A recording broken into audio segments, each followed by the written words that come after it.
We come now to the 9th visit, where we shall analyze the 9th principle of success, which is personal initiative. Personal initiative is the dynamo which starts the faculty of imagination into action, in the process of translating one's definite major purpose into its physical or financial equivalent. If you aim for success above mediocrity, you will need to learn to act on your own personal initiative, because your success is something which you must achieve for yourself without someone telling you what to do or how to do it.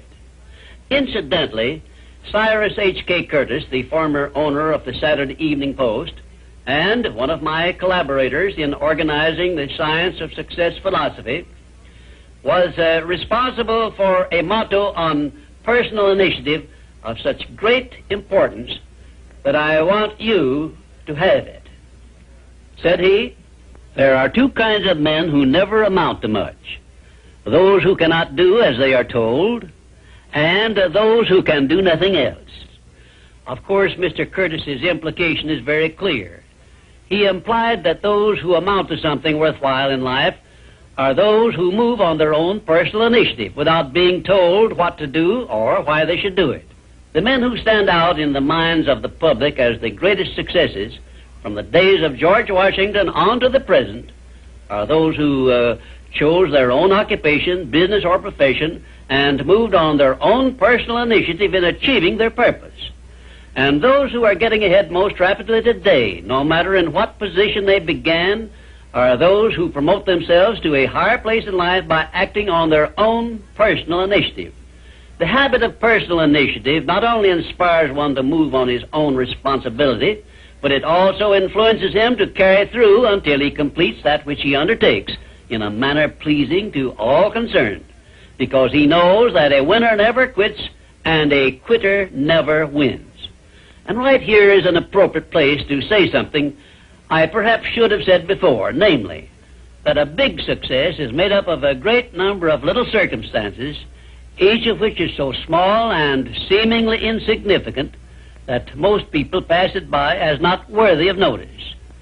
Some may think, for example, that the habit of personal initiative is unimportant, but we have only to take a look at the record of some of our greatest successes to recognize that personal initiative was an important factor without which they never would have achieved success. For example, no one told F.W. Woolworth to start a 5 and 10 cent store. The idea was his own. He acted on his own personal initiative in putting his idea into action, and lived to see it yield him a fortune well above $100 million. My distinguished business associate, W. Clement Stone, started his insurance business on his own personal initiative with an operating capital of only $100. But he followed through on that same personal initiative and made his humble beginning yield an annual gross income of many millions of dollars. And it was that same habit of acting on his own personal initiative, of doing the thing he wanted to do, which inspired Mr. Stone to join forces with me in taking the Science of Success philosophy to millions of people throughout the world, an undertaking which it is believed may help more people to find their places in the world than has any other influence during the past 100 years. The habit of personal initiative was the chief trait which helped Henry J. Kaiser to build a great industrial empire and raise himself to a high position in the industrial world. It was this trait of personal initiative which inspired Mr. Kaiser to pile up such an enormous record in the building of ships during World War II, despite the fact that he had never built ships before. One day when I was lecturing to one of my classes, I mentioned Henry J. Kaiser's wonderful record in building ships more cheaply and quickly than experienced shipbuilders had been able to do, when one of my students spoke up and said, Mr. Kaiser's having been a friend of Jesse Jones of the Federal Reserve Bank did not hurt his chances of success any, did it? Well, for a moment it looked as if that question had placed me on a spot. But I soon recovered my composure and came back with this reply: no, his knowing Mr. Jones did not hurt his chances, but think of the thousands of industrialists, many of whom may also have known Mr. Jones, but did not use their personal initiative in getting his financial help. Personal initiative is one quality which inspires one to form friendships and to make contacts with people who can be of aid to them in times of need. It was my personal initiative which influenced Andrew Carnegie to give me an opportunity to organize the Science of Success philosophy. I now wish to give you an outline of the more important attributes of the person who has sufficient personal initiative to give him leadership in his chosen occupation. 1. First of all, the person who follows the habit of personal initiative has a definite major purpose in life and a plan for its attainment. 2. And a mastermind alliance with those whose help is essential in achieving his major purpose. 3. He has the necessary persistence and the will to win to carry him along when the going is hard and he meets with obstacles. 4. He makes decisions promptly when he has the necessary facts on which to base them and changes them slowly, if at all. 5. He follows the habit of doing more than he is paid for, and he does so in a pleasing, positive mental attitude. 6.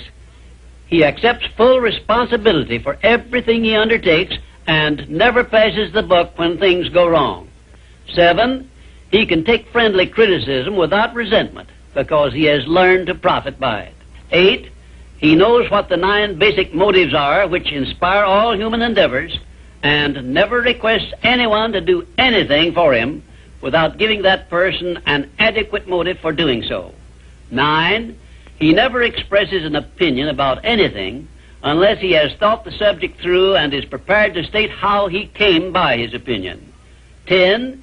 He follows the habit of listening much and talking only when he has something to say which may benefit himself or others. 11.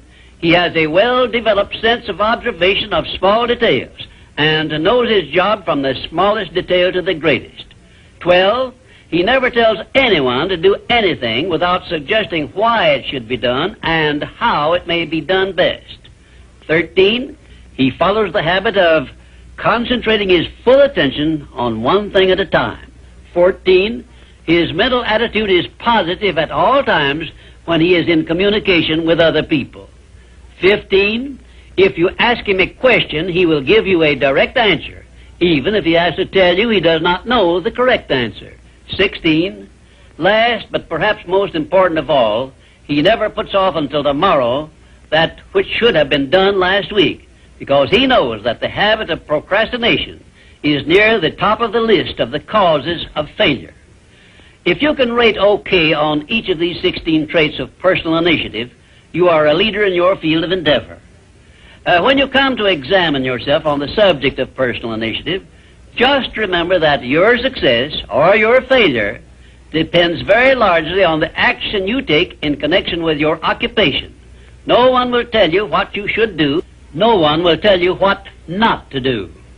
The decision must be your own, and you must follow through and carry out your decision on your own personal initiative. If you work for wages or a salary, you should decide to promote yourself through your own personal initiative to the top of the scale in your occupation. And remember that your promotion is entirely in your hands. In my previous visits, I have given you a blueprint of the steps you should take in promoting yourself to whatever station in life you desire. Now, let me give you a brief review of 8 principles we have covered previously.